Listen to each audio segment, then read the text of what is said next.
So it's going to come down to the head-to-heads, isn't it? It is, yeah. Well, the only game we've got is against the team I know called Nick Draper's Luton Town. He's only 25, by the way, Nick Draper. The show is about to start. Thank you for your cooperation. Enjoy the show, and please...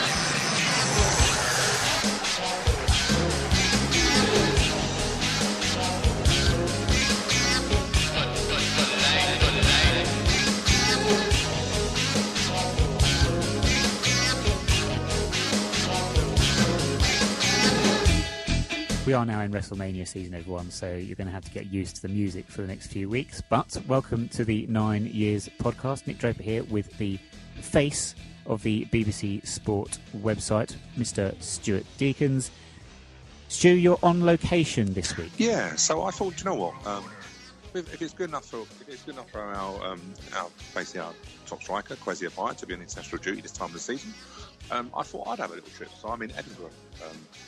Well, it's not a surprise. It's Wednesday evening because we have to record at some point. And, so I'm in on international duty. I'm in a lovely city of Edinburgh, I have to say. Anyone who's been here will know how lovely it is. Although, as I was just saying to you before we started recording, I'm a little tired because I decided to walk from the train station to the hotel and totally forgot Edinburgh is full of hills. And I've never been to Edinburgh. I understand that as of 2016, electricity has gotten in. Is that right? Well, yeah, I have electricity in my room. Well, I think I do because the light's on and the TV's on, but I'm not too sure if there's some sort of generator maybe going, so we might find out a little later. But I haven't got Wi-Fi. I think I'm too far away from the Wi-Fi point. So, yeah. But, hey, we're on international duty this week, which seems quite apt with our current situation. Yeah, I think we might revisit that subject a little bit later on in this week's show. It is quite hilly, though. I have been told, although I've not been to Edinburgh, I am told it is quite hilly in a sort of Wickham-esque type of way. Now, have you ever walked through the Wickham area, perhaps when we have visited Adams Park, which we have done now several times? No, I haven't, but I have. Their car park is on a hill. I remember my wife, you remember our Peugeot 107, which did well to get up to 30 miles an hour sometimes, but wasn't built for hills. And the Wickham, everyone's parked in a car park, which is on the main stand side. It's very, very steep. So that's the only hill I can remember of Wickham. I've not walked from the train station, but to be honest with you, it was a different level. And what I might well do a little later is post some pictures, different level. You like that, do you? What I may do a little later is put some pictures on our Twitter, actually, and so people can see, because, I took pictures because I was a tourist. I'm a tourist in a lovely city. You hear about the youth that was graffitiing every single level of a multi-storey car park? No. I've forgotten the joke. Fill in the punchline, everyone. I was so excited. I think it's something along the lines of, that's crime on every level. That's a crime on every level? Yeah, something like that. Yeah, This is why my stand-up career never took off, because that's happened. I mean, it happened too often, let's be fair. Like, every single time. Hey, but you know what? We're well into the season now. So, look, we're into the final 8 weeks when we then get our summer break. So I think that's telling you need your summer break, mate. Well, I wish, because I thought I'd be on my summer break now. I thought the season would be done and dusted and we could be looking forward to the new season. But unfortunately, the team have started to win games. What's that about? And we're now we're now off the bottom of the league. So you said unfortunately? Yes, well, not unfortunately, but it's the hope that kills you, Stu, now. Now it starts to actually feel like I'd sort of accepted it. We'd all kind of, I know what you're saying, you're not down until you're mathematically certain to be down and all that stuff. Yeah. In my head, I was like, this is it. I'm just going to turn up to Doncaster at home and Peterborough at home. I'm just going to sit there. I'm going to just watch the football. I'm not going to get emotionally invested because there's no point, because we're down. And then we go and win and win and win and keep clean sheets. And it's all like, oh my word, we're now third bottom, having been bottom for like ever, and 3 points from safety. And we've got 8 cup finals coming up. And it all starts to feel like we could actually do this now, which is great. But it's going to be nerve-wracking now. It's interesting when you say that, isn't it? That we're in a cup final, because we've been saying that for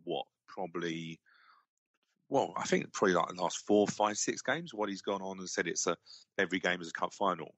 So we're used to that. You just wonder, like, I don't know how to put this, but you wonder now that we're used to being in this cup competition. Everyone around us and the ones that are in mid-table actually don't realise they were in a cup competition. They've only just realised they've entered, and they've only got 8 games left. Do you know what I mean by that? It's sort of like, we knew that we had to fight, and you have to wonder, some of the teams that are in there at the moment don't look like they're fighting too much, and their form is terrible, but they're in cup finals now. So, yeah, can they put the form together? Because it's not, if it's easy to put form together, we'd all do it. We just flip a switch and we'd go, right, we'll play well now. That doesn't happen in football. So, you're right. It's a hope that kills you. But 8 games to go and we're off the bottom. That's a big milestone. I think it was a big weight on our shoulders. We now need to move forward. But how exciting. It took me longer to crack than you did. I think it took me I was probably about 2 weeks ago where I said, I just can't see it happening. So I don't want to say that I told you so, because I didn't. But I think you gave up quicker than I did. All right. What is some sort of competition? No, I mean in the nicest possible way.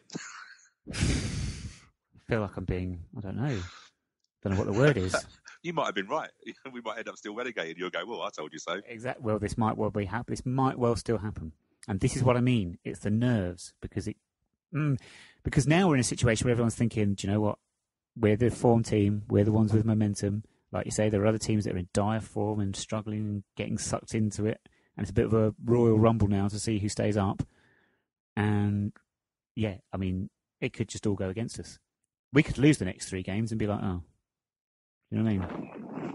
Yeah, we could do. But, and again, this is not me saying I told you so, because no one would have thought we'd have won 3 games on a trot. But I did say, for regular listeners, I did say many weeks, probably about a month and a half ago, I sort of said, you look at the fixtures, we had some really difficult fixtures with Sunderland, Barnsley's and those sort of teams. And I did say, if we got to mid-March, end of March, there were 6 pointers there. I didn't believe we were going to be where we are. I'm not going to say I thought we were going to be within touching distance. But it was always about making sure that when the Gillinghams come to us, when we went to Southend, that we were within sort of 6 points. So then that win really dragged them in. And that's what's happened. But you're right. The thing is now, we probably got to go on playoff or even close to top 3 form still to stay up. And that's when realism hits you and goes, can you do that? But at the moment, we're giving ourselves a great chance. And the first of the other 6 pointers happened on Saturday with Gillingham visiting Kingsmeadow. Have we benefited in this very recent run, of playing teams at opportune times? Doncaster in poor form, haven't won in 6, I think now. Peterborough, very patchy form, 1 win in something like 8. And then Southend, no wins in 10 now. So is the fixture calendar worked in our favour for once? Possibly. Southend were the worst team I've seen at Kingsmeadow, barring us. They were the worst team I've seen. Doncaster, if you remember, we'd done the podcast review. I remember I stupidly looked at their form and I looked at how they'd done against teams in our position, i.e. teams in the bottom, say 4-6, and they smashed every team, hadn't they? They had won like 3-0, 4-0s, and I think I turned it off and thought, crikey, I wish I didn't look at their form. Yes, of course, we benefited from a situation which could, if there's any turning point of a season, literally Aaron Ramsdale's hug with the Doncaster Marquis forward, Doncaster's forward Marquis, because it was a hug. It was like, you're not getting away from me. That could be the moment that actually turned this relegation battle. And it probably will go down in history. It's Wimbledon history, of course. It's the best moment ever. I think the BBC are making a documentary on it already. Well, I'm sure BBC would enjoy reporting. I'm sure BBC would enjoy reporting on that rather than another historic event that's going on at the moment, which is just dragging on as well. Isn't it? You're not talking about WrestleMania, are you? Well, it does, doesn't it? WrestleMania. It's got every year it's on. Not enough. Anyway, let's not talk about wrestling. We get in trouble for doing that. Southend game, then, it was an awful game. We won 1-0, Joe Pickett with the winning goal. I've mentioned about playing teams at good times. Is it not also perhaps true that earlier in the season, certainly in the first half of the season, we'd be doing all right, creating chances, not taking them, and then we were getting punished for mistakes? And that now seems to have flipped. And Southend created possibly the better chances. We had to put our bodies on the line at times, really defending, players basically clearing balls off lines and Ramsdale making saves, and then they make a horrendous mistake at the back and recapitalise. Yeah, but you know what? I think it just shows what confidence can do, doesn't it? So I think on both ends of the pitch, if you think about early in the season, we couldn't buy a clean sheet. Not that you can, but if you could, it'd be great. No, you can. They're like $7.99 in Sainsbury's. But we couldn't, could we? Do you know, we have an excellent goalkeeper, and we kept making changes, didn't we? With back four, which then become a back three, and we just couldn't get a clean sheet. And some of the goals we conceded were, you just thought, do you know what? The luck is, sometimes you want a bit of luck. You don't always deserve it, but, you know, we didn't get much of it. However, now you sort of like, you can see that on both sides, both ends of the pitch, you can now see. So, you know, as you talk about Southend, their greatest chance was when they got through. Toby Civic then done a diving slide, which then duked the ball up, and Paul Kalambai cleared it off the line, which is excellent defending. You sort of think early in the season that probably might have looped over Paul Kalambai and gone in the far corner, and you don't up against it because we're not scoring loads of goals. But you wonder then sometimes, you know, after Southend, we haven't conceded a goal in over 6 hours, which at this point of the season is pretty impressive. But then the other side of the pitch, in terms of Joe Pigott, who I want to say I've been critical of, but I'm still not convinced he is a prolific League One striker. And I don't mean that with any disrespect. I'm just going on what I see. However, we are now benefiting from a Joe Pigott on form. And I think if, you know, 2 or 3 weeks ago, I don't really think Joe Pigott would have probably gone for that ball. I think he may have given it up. And do you know what? The other end of the pitch, you know, Joe Pigott, you know, wouldn't have gone for. I think he would have given up the chase. You know, it was a lost cause. Forwards tend to go through spells, don't they, where they go into a rich vein of form, and Joe Pigott's in that. You know, he's got some penalties, but you've got to put them away. But I don't think he would have gone for that early in the season. I think he's on form now. He's gambling. Confidence is running through the team. Whoa! Before we oh dear, when you say he's gambling, what do you mean? Well, let me use a different word because I can tell that word is not great at the moment, is it? He's basically chancing his luck, isn't he? He's basically going, do you know what? I think something might happen here. It's windy. I don't know what way the wind was swirling, etc. But it was a windy day, wasn't it? And he's just gone in there and thought, do you know what? I'll just see what happens. And in the end, defender doesn't go for it. Keeper doesn't really do much, does he? And he knocks it around it, and he gets the goal, and that's the winner. And at the moment, you know, when you're in the bottom or you're out of form, one goal is enough. And in the end, that was enough for Southend. They basically, from what I wasn't at the game, but from what I heard from people that were out there, we comfortably saw the game out. It does sound like that. We scored, and then nothing happened for the rest of the half. Joe Pigott has come in for criticism, and I've been critical of him. I think I'd hold my hands up to that one. He's a goal scorer, so you just need him in the box, basically. Outside the box, don't think we get a great deal out of him, and he's certainly still not strong enough. And I've said in the past, I think if we can keep James Hansen fit, he would be vital in keeping us up. But actually, it seems to have flipped the other way. If we, like you say, if we can keep the clean sheets, you've always got a chance of nicking something, because Pigott in the box will somehow nick something. Chances seem to fall his way. So, and Hansen not in the squad again on Saturday. So no, it's a bit too cold for Hansen. I find that amazing. Yeah, look, he's obviously gone down with a bug. It's not the first time he's gone down with a bug either. Hey, look, do you know what? I'm not. You know, Northerners, you sort of think can play through anything, can play on any pitch in any condition. So maybe we're just being unfair on that. I'm being honest with you, but he's such a big loss at the moment to have him on the bench. But you know, Pigott. One thing I would say about him is that he has got some serious bottle in terms of he scored. You know, think about it, he got the hat trick away to Rochdale and scored a late penalty. That penalty against Peterborough midweek. That was a massive penalty. And I couldn't watch it. We kindly got some footage from Nina, who was in the John Green stand of Aaron Ramsdale. Couldn't watch it. He literally faced the crowd. If you haven't seen it, it's on our Twitter feed. It's brilliant. But I couldn't watch that. Yet in the end, Joe Pigott literally knocks it down the middle, doesn't he? And you're thinking, hey, look, last year we had Lyle Taylor, who couldn't really, penalty-wise, Lyle just wasn't. Hold on. 14 minutes on my clock. First Lyle Taylor mention. I'm just comparing, and it's a comparison that Lyle missed some key penalties. Not deliberately, but will go for the corners or not. I was standing, also sitting, but by the time the penalty was on, I was standing with Aaron Paul, who's off Love Sport and BBC Radio, and I was like, just whack the hell out of this ball. Do you know what I mean? If the keeper goes the right way, his hand's going to go in the back of the net with the ball as well. That was my attitude. But he literally just run up very calmly, and the keeper moved early. I don't think he moved that early, but Joe Pigott said he moved early, and he just slotted it, calmly.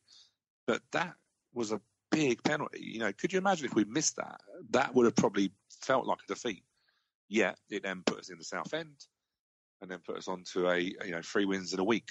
And yes, it is a week. Let's not get into the semantics of what constitutes a week. However, it is it is 3 wins in 8 days. Okay, I'll live with that. Okay. Joe Pigott, my criticism, because I'm sorry, I'm going to have to. Just celebrate the goal, Joe. Just celebrate scoring a goal. Winds me up so much. I think I don't get why players have suddenly decided or determined this is the right way to behave. Like I keep saying to you, did any of our fans sort of not celebrate scoring against Charlton because of feelings towards Lyle? Come on, it's ridiculous. It's a weird thing. It's a weird thing, isn't it? That sort of crept into the game, and it crept into the Premiership, didn't it? And what makes me laugh, the irony of loyalty. So basically, what they're saying is, out of loyalty, they don't want to celebrate against their former employees. But that loyalty goes both ways. That they're the ones that probably have seen out the contracts, or basically gone when the next best move is available. Or there's no there's no loyalty in football. There isn't. It's just I'm going to mention Lyle Taylor. That's another Lyle Taylor mention. But that sort of thing that he shouldn't basically do what he did against us all the time. There's no loyalty. I didn't have a problem with him celebrating. I really didn't, because you're right. I'm going to celebrate if he missed a penalty. I'm going to celebrate. I'm not going to go out of respect. I don't want to celebrate your miss. But this thing about loyalty, I just find it funny. The irony is not lost on me. But yeah, do you know what? Just go and celebrate. And we've got Anthony Wordsworth, who basically had a Southend fan moaning that he celebrated at the final whistle in front of the Wimbledon fans. But he's not going to go to the Southend fans and clap. There's 7,000 at Roots Hall on Saturday. He's not going to go around and clap them. That's the last thing they want. But as you rightly said, I wanted to go and celebrate. I'm not going to apologise for celebrating in front of my own fans. And a great response, very honest response. But let's grow up a little bit. It's a game, isn't it? It's like, let's celebrate. That's the idea of the game, isn't it? There's a difference between celebrating a goal because you're happy because your team scored an important goal, and celebrating like Emmanuel Adebayor at the City of Manchester Stadium. That's the best one ever, though, isn't it? Well, I found it amusing because Arsenal are not my favourite team. But that's the difference, isn't it? Like, it's if Lyle had done that, then I might be thinking a little bit differently. Not that he would, but to celebrate with your own players in front of your own fans, of course not. Why wouldn't you do that? That has to go down as the best celebration, though, doesn't it? Like, he ran faster than he had all season. And can you imagine the stewards at Man City must have been thinking, "Oh, mate, what are you doing?" Mm-hmm. Yeah, but it was funny. But I don't know how I reacted if I was, how do you react to that? Because that's a proper dig, isn't it? It is. I think he was all right because it was Arsenal fans, and I think they sort of kind of stopped. They were asleep. They stopped munching their prawn sandwiches for a little while and their quinoa, and sort of looked it over and thought, the quinoa stew. What's that? I don't really know, but it's healthy and it tastes kind of all right. I don't actually know. I don't actually know what it is. It's a type of food. That's about as much I can give you. Do you want me to Google that? What a great show this week has been. It's like, do you remember I talked to you about Pizza Hut now doing this? Jackfruit. Yeah, like where did that come from? Like, apparently this is obviously to save Africa, on. Meat's going to run out, eventually, and we need to have something else. But yeah, it's just like, I've never heard of it. It might taste lovely, but I don't really want it on my pizza. Just saying. Although pineapple on pizza is a definite yes. Yeah, my wife doesn't think that fruit should be on a pizza. But when you go abroad, I don't know if you've ever been abroad, they do a tropical pizza, which is basically like orange, banana, pineapple. That's amazing. Yeah, what's wrong with that? Nothing. It'd be like having Starburst or opal fruits on a pizza. That's what they should do. Oh, could you imagine? Well, we have chocolate pizzas now, don't we? We have like what are pizzas now? They're dessert pizzas, aren't they? Like cookie dough on a pizza or something like that. Hey, look, if you're going to be, that's where I sort of draw the line. I don't sort of understand that being on a pizza.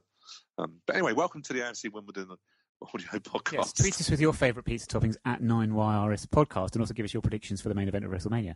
Going forward with things on the pitch, I wanted to ask you this is a bit of a thinker for you, a bit of a question regarding, I don't know where we ended off with that football. I got lost in talking about pineapple.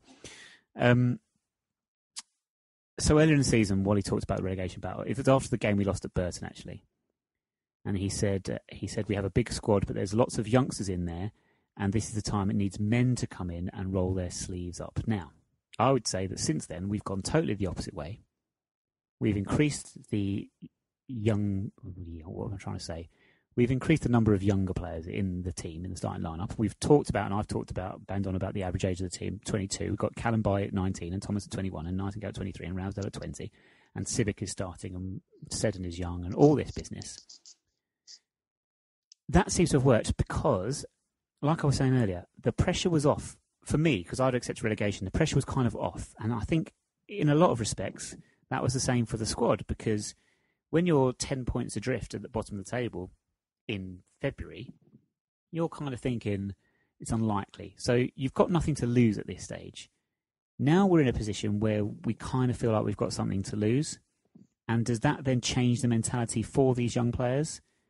Do they now have to sort of go and deal with the pressure where a bad result now can knock you backwards, which we didn't have before? It's a great question. I don't know. Sometimes kids are fearless, aren't they? They used to say, didn't they, with the famous seven that come through at United, the Beckhams, Nicky Butts, and Giggs, and they were fearless in the other way in terms of they didn't really, but there was huge amounts of pressure there, but they just kept winning. I think sometimes you can maybe when you're young be naive to actually what it means. We try not. Some people say that we're getting relegated to League Two isn't a big deal.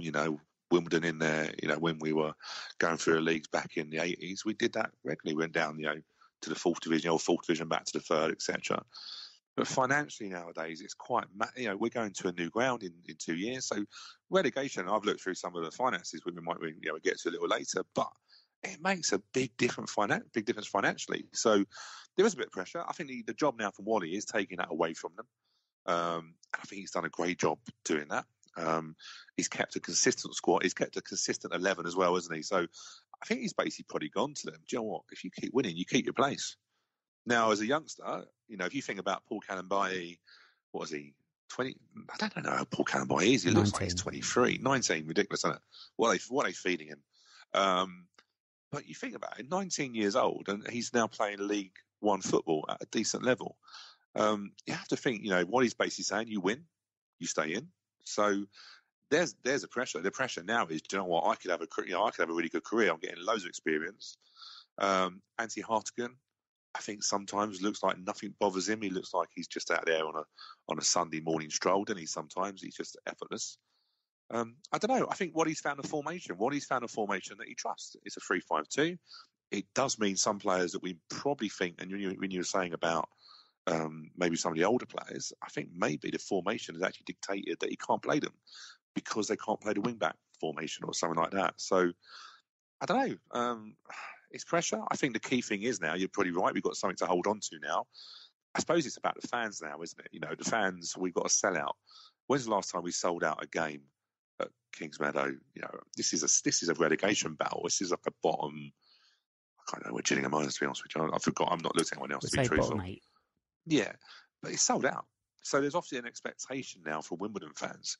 So the key for us now is not to get on the players' backs, because we don't do nothing in the first half. Stats say that we basically don't score many goals in the first half. And we play a second half game, really, where we use our subs. We stay in the game, we use our subs. But Wimbledon fans, all of us, that's you and I included, we need to understand it. What he needs to basically say, do you know what? No matter what happens, you stay with these boys. That's what they are. So I think it's really up to us as well as fans to really get behind them and push them on now. A couple of injuries I want to touch on. Will Nightingale came off at half-time. Do we know any more about that? And Go on. Little bits and pieces from what I'm hearing from the grapevine is that could be touch and go for Saturday, but not as bad, not as feared. You know, when Will gets injured, you basically cross all your fingers and all your toes, no matter how many you got, depending where you live, and you hope that he's all right. But yeah, he should be okay. I don't know what the situation is with Rod McDonald, but if Will wasn't to be fit for Saturday, does that mean Sibbett moves into centre half and then Tenai Watson comes in at wing back? Yeah, I think it does. I don't think he's going to change the formation, which I think is the best thing to do. The formation works. Toby Sibbett isn't the greatest defender, which is why he's played at wing back. But we don't really I can't see him changing the formation. So I think, Tenai Watson goes in there. And the good thing is, you know, I mentioned this on our Twitter feed in a week, is that they all got match time against Plymouth under 23s at Merstrom in the week. That was a really strong squad out there, and he obviously is looking and going, do you know what? I need to make sure they're playing games. Games you can't replicate game environments. And I'm not too sure. I didn't actually ask George. Of course, George was there. George would go to the opening of my fridge, bless him. Well, he's got the time because we sacked him from here, so he's nothing else to do with his days. When George gets a proper job, what's he going to do? Anyway, we love George, don't we? And his hair. One thing I didn't ask him was actually, what formation did we play? I'm wondering. I'm guessing we'd have gone on 3-5-2 because you want to, match day environments. You want them to get him used to that system. But yeah, Rob McDonald would be great if he come back in. I really like Rob McDonald, but for continuity, better if Will can play. And you talked about that game at Merstham in the week. Dylan Connolly came off injured, but we understand it's nothing too troublesome either. No, we understand that was a planned substitution. I think he did. I think he did feel his ankle.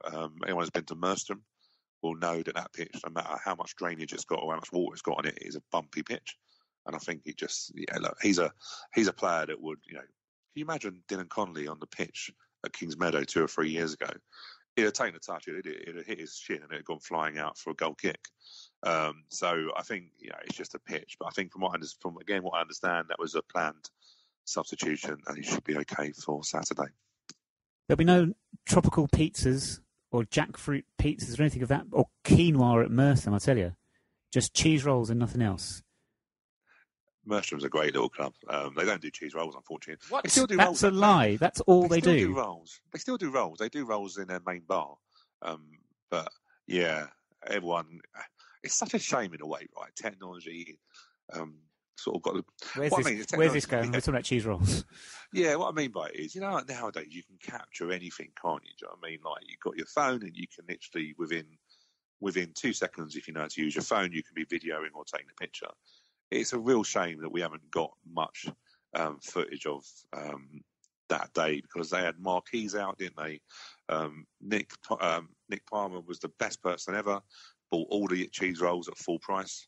We didn't buy them, did we? We basically realised that they had too many, and we'd get them all free when the game was over. And he was proper upset, and I think he's still upset to this day, which is great.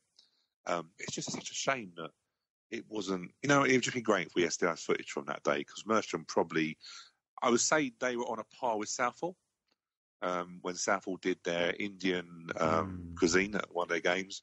Like, I can't do spice, so I was struggling. But yeah, the non-league clubs, they knew how to do catering. We could learn a thing from them. Is Indian cuisine the most politically correct way of saying curry in the history of the world? They basically put on curry stew. This is what they did. And that is possibly the only nice thing Southall did. Let's be fair. They were not the nicest of opponents, were they? No, I can't think of any other. I can't think of other grounds that had good catering ideas. I think they're the two that they're the two that really thought about it, and they probably done really well, didn't they? I went to some places that were just like, wow. Do you know what I mean? Felton. Didn't want us there, did they? Felton. The first ground, I thought we had a roof, and then we realised the roof had been burnt down. Yes. And it was a plastic pitch, wasn't it? It was all manner of things wrong with Felton, but I think we have digressed a little bit. Again. I want to say 2 words to you, and then I just want you to talk, okay? Kwesi Appiah. Does that count as one word? I said 2 words. Well, you got them again. Oh, I don't know. maybe naive. He's just, look, do you know what? Kwesi is obviously excited about representing his national team. Get that, fully understand it. And, Twitter's a great tool now. We talk about social media. Twitter's a great tool. I just wish somebody at the club, a media team or, we've got Mick Buckley or Eric or Joe had just gone, Kwesi, you're in international duty. We've got a big game on Saturday. You're going to miss it. Great that you've got international recognition, but just don't make it look like you would rather be there than rather be at home playing Gillingham, which is a massive 6-pointer. It's just understanding the fans, isn't it? It's a thing that it's a thing that I think Wally and Glyn have really got understood, that connection. And of course, it's easy when you win to have that connection with fans because fans want to celebrate. But we've got that connection back, and Kwesi now looks like a stranger now to that situation. And by all accounts, he's been blocking people on Twitter, and there's been some unsavoury things. You can say you're not happy, but there's been some unsavoury things. But ultimately, could have all been avoided if he just hadn't been so keen to, again, third time, Lyle Taylor has gone to the Cayman Islands, 21-hour journey. He's had a 21-hour journey to the Cayman Islands. All he's doing is showing himself on the beach. What's that about? Is that actually true? Is that what he's done? Sorry to send him to the Lyle Taylor podcast again, everyone. But on his Instagram feed, obviously he plays for Montserrat, doesn't he? And I remember a little while ago I was trying to get an interview with him, and he was travelling, and I think he had to go via Miami, then another flight because they were playing obviously one of the Caribbean islands. But yeah, he's done a 21-hour flight. He's got loads of sunshine and stuff like that, but he's just. Hey, look, it's different because of course Kwesi hasn't played much. But I just think sometimes social media, just be careful what you do, because Kwesi is fit now, and he's training with his national team. Then we may benefit. He's training with good players, so we may benefit from him coming back and being informed. Look at Aaron Ramsdale; he's training with the England team, so he's going up against Harry Kane and stuff like that. What a great experience! There's nothing wrong in it. Just don't rub your nose in it when you haven't been playing much. Yeah, there's two things I should just clarify for anyone that's not on Twitter. So Kwesi posted a photo of him training with the Ghanaian national team on Twitter on Wednesday and received a few critical responses. And then Aaron Ramsdale. Now, this was actually announced on the AFA website in an article, I believe, but I think it came to light thanks to Snapchat, where he was found in a picture in the background. And at first I thought it was Seb Brown, but no, it was indeed Aaron Ramsdale. And what's going on? Is he just training with them? What's happening? Yeah, so the report says he's a fourth goalkeeper. So they've obviously they've got 2 games, haven't they? So I think they've probably got I don't know. I'll be honest with you. I've sort of lost touch with England stuff as well because it's women's enough for me at the moment. But they've got 2 games, haven't they? So they've probably got quite a big squad. Mm-hmm. They're training at the National Centre over in Burton, and they probably need another goalkeeper, and he's been brought along. It's great respect for Aaron Ramsdale. He's a League One goalkeeper at the moment. We know he's obviously his parent club is Bournemouth. But for us, I can imagine when they got the call and said, Aaron's needed for training England, no brainer, send him off. It's a great reward. I got a heads up from one of my work colleagues, actually, Robert Boyce, who sent me the picture. So full play, thanks to him, he sent me and goes, Aaron's with England, and I'm like, whoa. But good luck to him. And it's nothing different to what Kwesi's doing, but you haven't seen Aaron going too much about it. Aaron's just kept it under the low profile. Kept it under the radar a little bit, but there's a long distance, isn't there? There's a big geographical difference between training with England in Burton and playing at Wembley on a Friday, perhaps, and flying over to Africa. That's a good point, actually. I didn't even think about distance, I'll be truthful. You can fly most places nowadays, can't you? So yes, you really should as well, especially for those long journeys. Say to Edinburgh from London, perhaps. Oh, straight into that one, didn't I? Yeah, I didn't think of that, actually. Is that? And I've tried not to look at it too much. I understand he's been asked to train with them, so am I right in saying he won't play, or he's not down to play? No, he's not down to play, but I'd imagine he'd go along. Surely you want to go to Wembley to be a part of the team, wouldn't you? Like the squad of all the staff and everything like that, surely. Yeah. They play on the Friday night, so... Yeah, so obviously, for Kwesi getting back, I didn't think about the distance, etc. you know what? Look, we all want Kwesi to come back into this team. I'm pretty frustrated that his first game back or his first bit of, first time I've seen him with a training kit on is in his national team colours. But if he comes back and then is ready to go for the next week, then we're laughing. It's this could easily, if we win against Gillingham, this blows over. If we lose against Gillingham, we're going to try and get a scapegoat, and that's the worst thing. I think it's important we don't make too much of we don't make it too big, because we haven't exactly been blessed with forwards this season, and we've just got Piggott back in form. We've got Hansen back, hopefully, and Kwesi back at the right time of the season. So let's not burn a bridge with Kwesi and get him all hot and bothered. Moving on. AFC Wimbledon accounts were published on the Company's House website last Thursday. So we have the accounts as of 30th of June 2018 now freely available for everyone to read. They are published on the Company's House website. Stu, you've been we've both had a look through, but you've looked at it from an interesting angle in terms of finances between divisions. Yeah, so I had a look, and I was just being nosy, because you've got a 5-year accounts there. So they obviously eat until when we got promoted in 15-16 season. It's interesting. I was just being nosy in terms of how much the wages have changed and the income.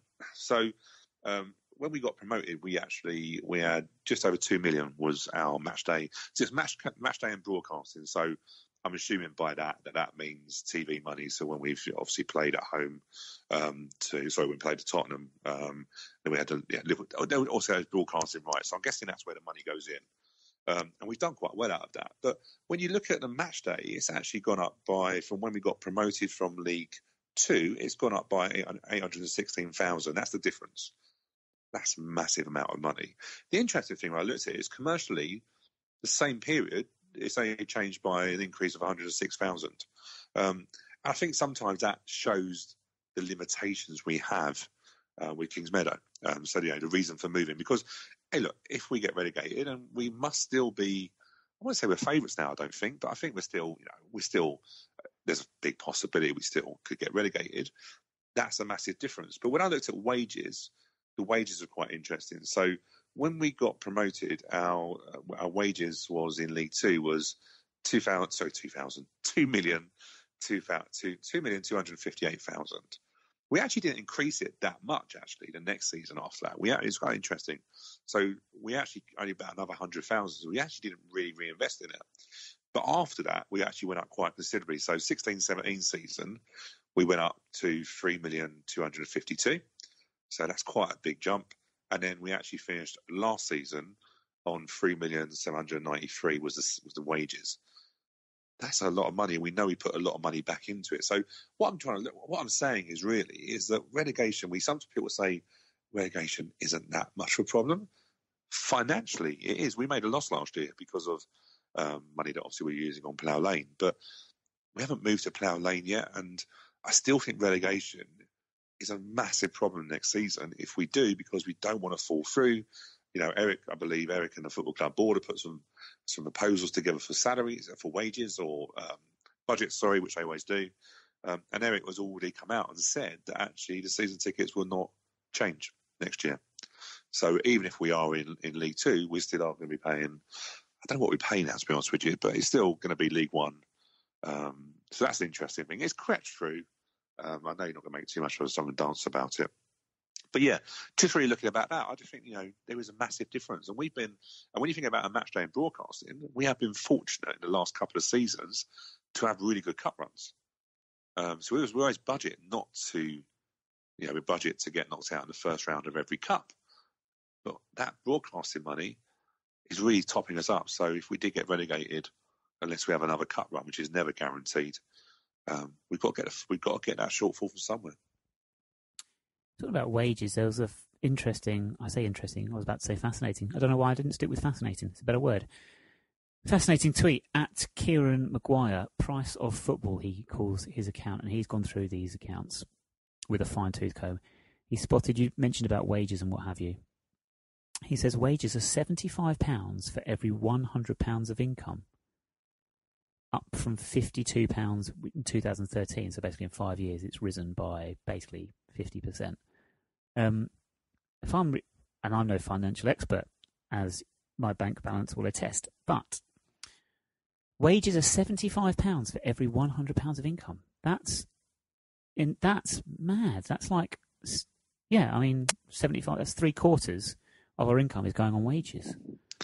Yeah, any business would never run on that, would they? You know, if you were a business and you were employing people, say for instance, I don't know, you had a factory that, you know, was. Stu, I had a wrestling promotion. Say it. I own a wrestling promotion. I don't know. Do you? For the purposes of this, for illustrative purposes, yes, I do.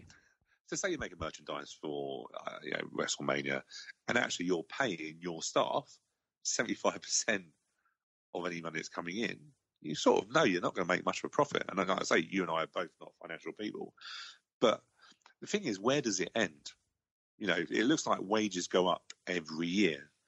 But then you're then hoping that the TV money stays at the same level. And it doesn't always at League One and League Two. You're sort of banking really that, again, you're going to have the same fans coming through the door. But we know fans are fickle, especially in London.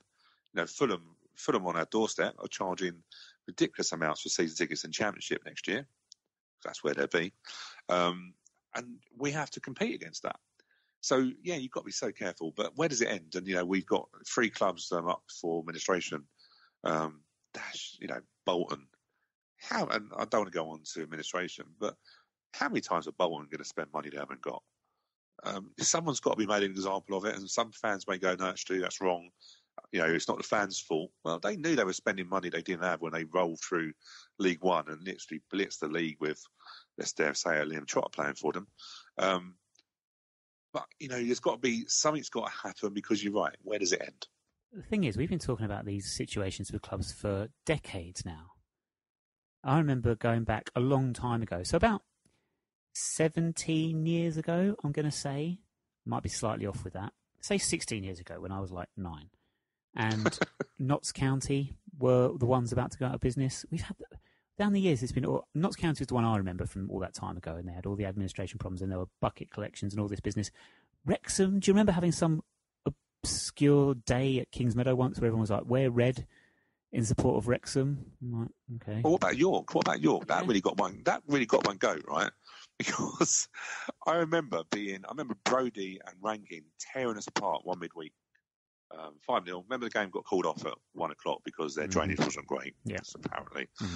We went back midweek. I sat amongst all York fans because I kindly got a free ticket because there wasn't many people that went back for the rearranged games. And Brodie and Rankin tore us apart. The next season, there's a bucket collection because they haven't got enough money. And I'm sitting there thinking, well, why am I paying for it? You know, fans stick together. I get that. But it has to be, I suppose it's down to fan ownership. It's fan ownership maybe, because Bolton fans, when they were in League One, I'm sure weren't going, I wonder where we're getting the money to pay Liam Trotter or to pay such and such. And not alone in that. But they wouldn't have asked that question because they were caught on that lovely gravy train of winning games. But then they go into the Championship because they're trying to get that dream, the Championship, of going through the Championship and getting the Premiership money that every Championship club seems to really risk financing their own club against. But something's got to stop. So what I'm saying is fan ownership. Maybe fan ownership is so important because actually we all want to win, but actually we know better than anybody. We also want a club. So whilst I don't want Bolton to go out of business, and I think the other clubs were Morecambe, was that right? There was 3 other clubs, wasn't there? I can't remember the other names, sorry. Macclesfield and Ebbsfleet, I believe. It was close when it started them, didn't it? Just one part of the country. But there's 3 clubs on there, and they're not alone. You know, Pompey, let's not forget Pompey on that side of it. But yeah, I don't want fans to lose their club. But something's got to stop, because actually what's happening is clubs like Accrington, us, Wickham. I don't know, Oxford, Wickham, they're all playing the game. We don't have the best forwards. Even when we do spend money, we don't get the best forwards. But we're playing the game. You know, we're not spending above our means. We've lost money, but we know where that's coming from. But something's got to happen. I'd like to say, you know, full well with Luton. Luton got absolutely stung. You know, that's probably the worst thing. If you ever look back at it, anyone that doesn't like Luton, I have a wind up with you because I like to say horrible things about Luton. But the admiration you've got of being absolutely stung big time to now going back in the Championship, you say to the fans, yeah, I think, do you know what, it's taken a little while, but you've now got your rewards for sticking with your club. Absolutely. They're not in the Championship yet, though. Football Of course gods. they are. Of course they are. No, not by any stretch of the imagination just yet, believe me. But anyway, I don't know how much, if you read through the accounts, actually read through the ones that have just been published. I was having a read of them. They're actually very well written, Stu, to be honest with you. I think whoever wrote it should, I don't know, did Eric write this? I assume he did. And probably proofread by other directors, but I was very impressed. But anyway, I was having a read through, just little things I spotted. 21st in the budget table for our second season in League One. So last season, 21st. What would we finish? 15th, 16th? Yes. So overachieved if you're going by the budget and the wage spend. 21st in both of those. So but we know that that's gone up this year. We don't know in line with other clubs what happened, but I mean, Bury were like in the top half, weren't they, last season for spend? Something ridiculous. Well, they had Hansen, didn't they? I think they had everyone. Lee Clark came in and bought every single blooming player that had ever won the division. It was ridiculous. Anyway. Yeah, you're right. And then, but it's just a note that I picked up on. And also, a little note that made me smile. In the cup competitions, we fought our way to the third round of the FA Cup where we were drawn away to Tottenham Hotspur. I thought that was an interesting turn of phrase there. We fought our way to the third round. We don't want to be promoting any sort of fighting or violence now, do we? But anyway. No, do you know what? Just very quickly, George, bless him. I don't know if anyone knows George when he's been sacked. He actually is trying to train to be some sort of finance. I don't understand it, but he loves his finances. He wanted to come on, but I told him he was sacked, so he couldn't come on. Oh, no. But he gave me some sort of breakdown. To be fair, some of it's financial talk, so I won't go through all of it. But one of the things I did, he basically said like the 421,000 was for Jake Reeves and Joe Bursick. What's his 421,000? Sorry. Yeah, although I did look through, and we also did get a fee for Don Polion. So these are the fees we got. Like the fees player we got, sales, so, basically. Yeah, 421,000, which is great. Hey, look, do you know what? That money we got from Don Polion, which is reported to be around about 50k, look at where he's playing now. That looks like daylight robbery, doesn't it? So well done, Iwadi, getting that money out of him.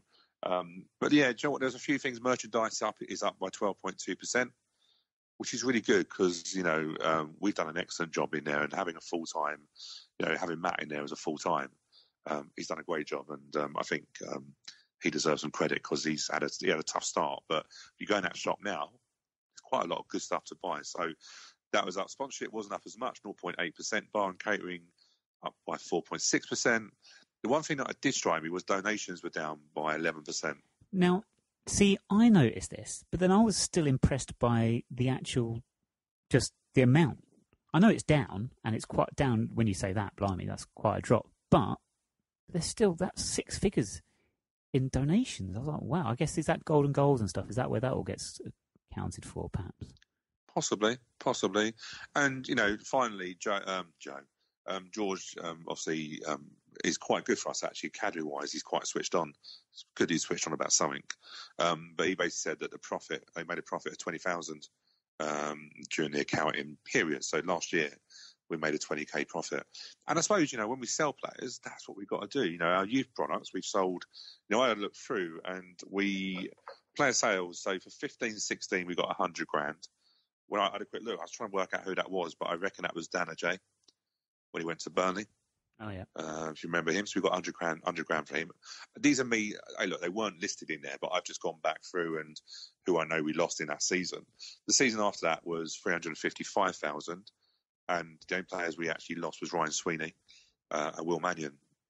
So that's good. So we are producing. The problem is we didn't see much of Dan Ajay. We saw him in a couple of games, didn't we? Ryan Sweeney we did see quite a bit of, and he's now at Mansfield. And Will Mannion we didn't see nothing of because he got England selection, and then he obviously got scouted by the top clubs. And then also Joe Bursick makes up the numbers for the season after. So the academy now, if you think about it, if you think realistically now, we have got more chance of getting some really good, sizable fees for our academy. You know, not saying I want to lose Andy Hartigan or I want to lose Paul Canambaye or Will Nightingale or Toby Civic. You know, not saying I want to lose those players, but actually those players getting League One experience puts their value up. So the academy is starting to work, and Wally has shown already that he wants to play them. Last thing I want to talk about with the accounts is they've been signed by Eric and Ivor. Why is it everyone in the whole world has a better looking signature than I do? It's like I've got a child's signature and everybody else's is like a proper adult one that looks all professional and like they could be signing copies of their book and it would look really pristine and prestigious and all that business. And I look like a 3-year-old with a crayon. Well, you are young. So I know I'm only 25, but I mean, my signature's for life now. Do you know what? It's really interesting you say that. Totally off, not on football related. But not that we do not talk non-football related matters on this podcast. What are you on about? But I had 2 instances when I realised technology has got me. So you don't really sign for much nowadays. So a little while ago, I was travelling up to London for work, and I went into a machine. I thought that price doesn't look great. I could probably get it cheaper. So the first time I've actually gone to so my local station, Ifield, basically has a lady who, you know, basically gives you tickets and you pay her money. Of course, that's how it works. But I'm so used to paying for contactless now, but it was over 30 quid, so I had to put my PIN in. I couldn't remember what way to put my card in. It was so embarrassing because I was putting it in, it kept saying not recognised. I'm like, I can't remember what way you put the card in. Again, technology, and I had to apologise to the woman, I'm stupid, and she helped me put it in the right way. But then also, again, you know, feel the jokes in there for our listeners. But then today, I had to signing into the hotel here at Hilton, and my signature looks rubbish. I'm thinking I can't remember how I used to sign anything because we're contactless now. You just show your card, don't you? You are very right. You are. I know exactly what you're saying, but I'm very sorry. But I was so embarrassed. I bet you were. I can imagine. Like, it can't be that difficult to just put it in the right way, could it? We'll stop there. Let's please, yes. Right. No Wally with a trolley this week because as we are counting down the final days of the season, I've realised, Stu, we've got to start talking about Player of the Year. Now, this is going to be a bit of a problem because... Easy. Well, you say it's easy, Stu, but I am going to struggle with this one because Really? Yes, I am. So I've come up with a novel way to try and help us select who our Player of the Year will be. So I'm thinking, instead of Wally with a trolley for the remainder of the season, we are simply going to look through. I've got a list of players here that have played, that are currently still with the club, as opposed to in the past, still with the club. You know what I mean? That are still with us. So this basically means, like, Tom King is not a candidate. And as much as I'm sure he would win if he was still here, Liam Trotter is not a candidate.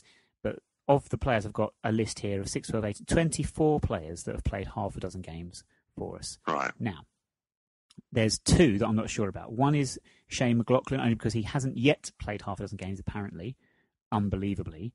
But even a sub-appearances, he hasn't qualified. So. No, but wow. He will do, though, won't he? Let's be fair. I hope so. And Tyler Garrett, because I'm not sure if he's still with us or not. Hey, look, I don't know. Just, you know, Jake Jervis probably doesn't qualify for that. No one knows where he is. Yeah. Should I take Garrett? I'm going to take Garrett off the list straight away. Take Garrett off because let's cancel him. So McLaughlin's in there. So I'm going to read you down this list, okay?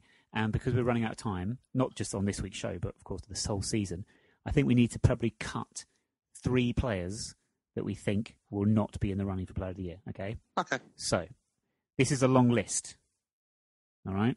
Okay. Do you want me to send? No, it's going to be impossible because you're there.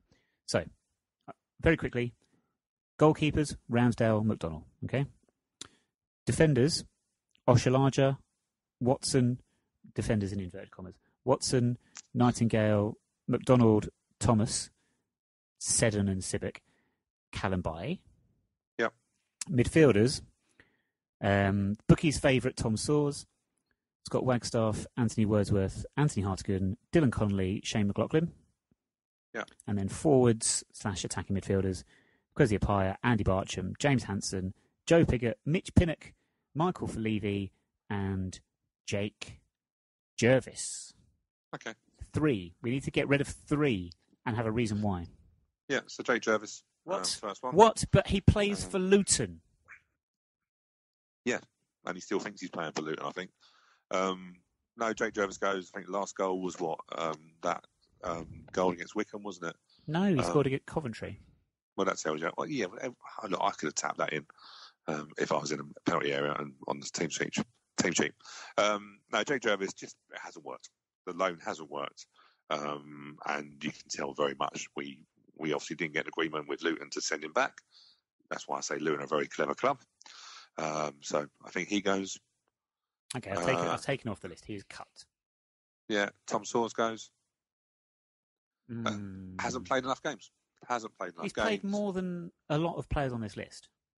Yeah, but the games he played were also probably during that run when we lost about, 25 on a bounce. I'm exaggerating. One for every year I've been born. But yeah, and wasn't his fault, but, it turned, once we obviously went in with Wally and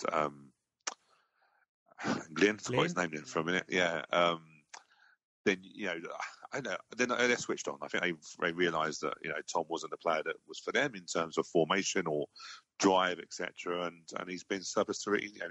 He's not even reaching a matchday squad now, so you can't really have a player in Player of the Year who, if he went on the pitch, we would forget who he is. So Tom goes. Okay, can I get the third? Can I get the third one? Yeah, sorry, I thought you want 3 from me. Sorry, I didn't want to steal the show. Sorry. No, not at all. You can still pick the third one. I'm just going to make my suggestion. No, you go for it. My suggestion. For Levy.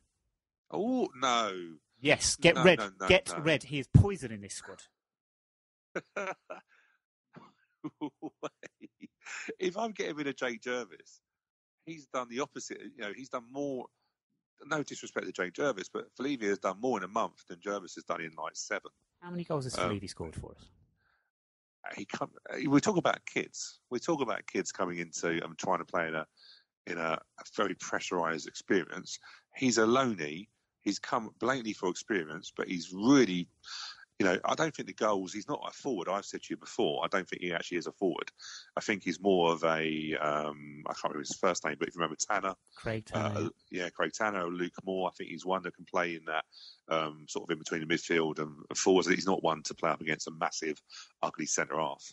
But do you know what? I think it would be silly to take him off the list when I think he has got more chance of influencing our destiny this season than some other players that I probably would let go quicker. Okay, well, you pick.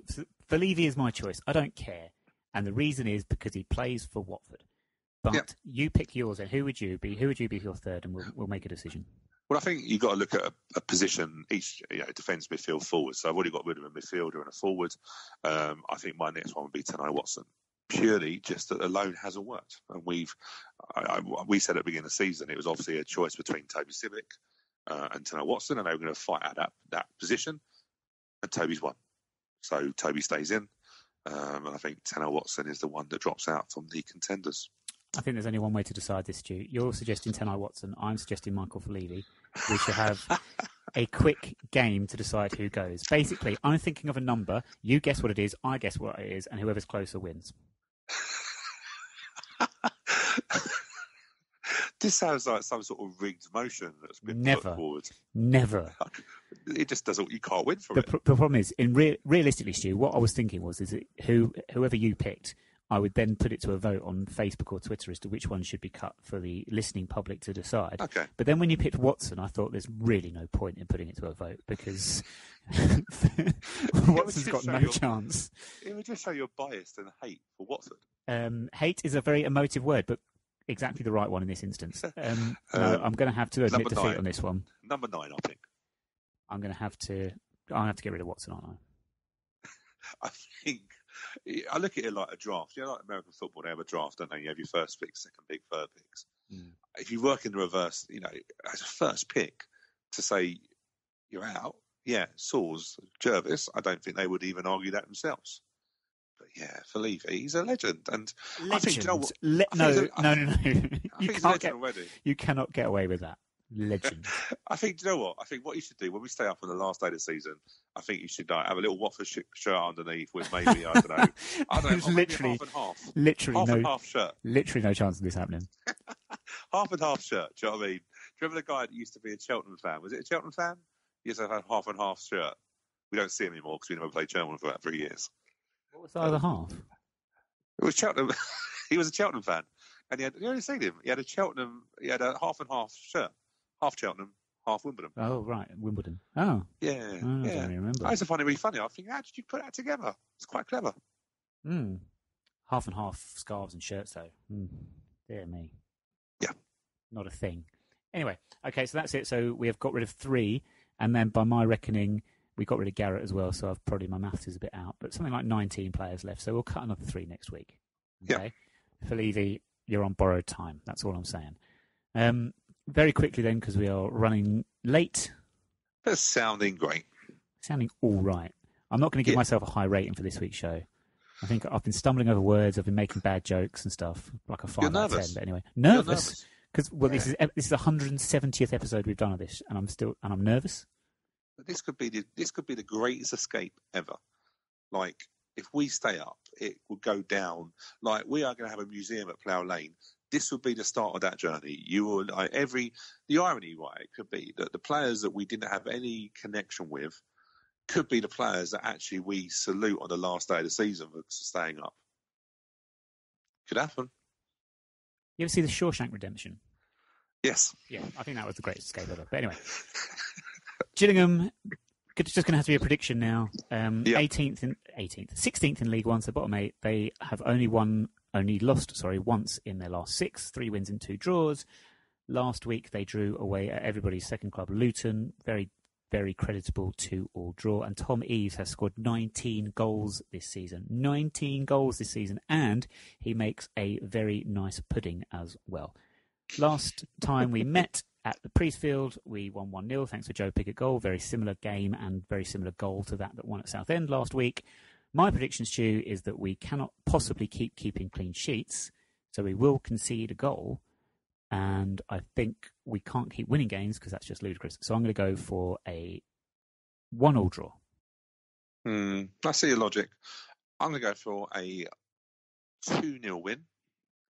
Because my logic is I think it's quite easy to go to the top of the table, Luton, and put in a credible performance. They scored an excellent equaliser free kick. But, Tom Eves wants out in the summer, stayed in the transfer window, is obviously going to be going in the summer. How much does he want it? How much do the Gillingham players want it? And Barry Fuller. How do we isolate Barry Fuller? We know his weaknesses. We know what you don't want to do with Barry is you don't want to wind him up. You want to say, you want to give him a round of applause when he comes. You want to say, "Hello, Barry." Let his 3 children run on the pitch and enjoy the place and stuff like that. But you also want to slaughter him down outside because we know there's no pace. But I think they got great, and I think it's a 2-0 win. Wow, how our optimism has changed as the season goes on. Updates from that game will be on Twitter at 9YRS Podcast. Ladies host Stevenage on Sunday, 2 p.m. kickoff at Kickoff.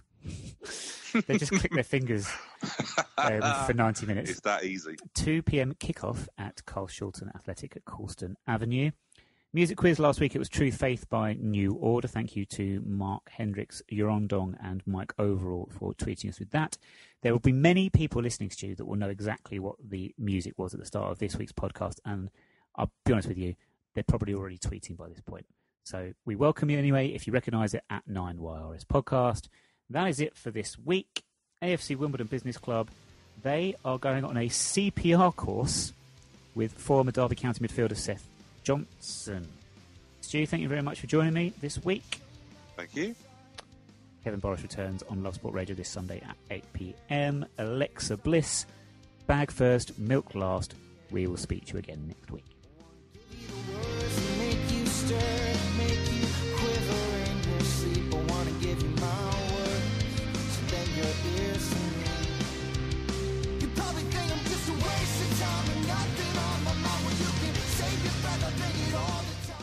Okay, it's time for the easiest part of any coach's job, the cuts. Now, while I wasn't able to cut everyone I wanted to, I have cut a lot of you. Wendell is cut. Rudy is cut. Janie, you're gone. Stephen, I like your hustle. That's why it was so hard to cut you. Congratulations. The rest of you made the team. Except you, and you.